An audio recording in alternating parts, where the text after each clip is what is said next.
James Ellsmoor, co-founder of Solar Head of State, a non-profit organisation working to promote renewable energy worldwide, explains why the single word welcomed was objected to by the US, Saudi Arabia, Russia and Kuwait.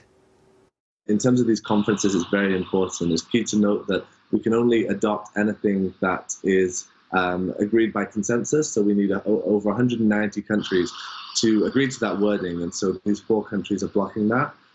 Using the word welcomed would be very important and really show that the delegates here are committing to this report, acknowledging it, accepting the science. And to me, it shows that by rejecting this word welcomed, the US, Saudi Arabia and others are really rejecting the science behind climate change. What are the implications, though, then, for using the word noted, not welcomed? It's difficult to know at this point.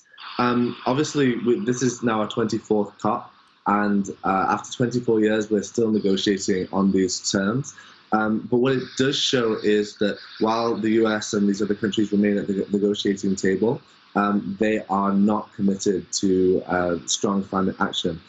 What's the reaction been from the wider group there to these 4 countries taking this decision?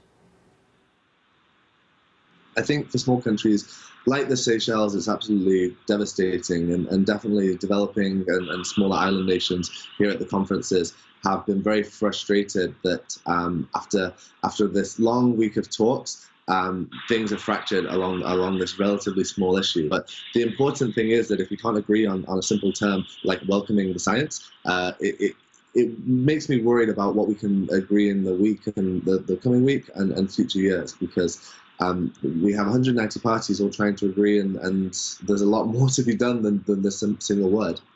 What does this 1.5-degree increase in Celsius mean in terms of the impact of global warming?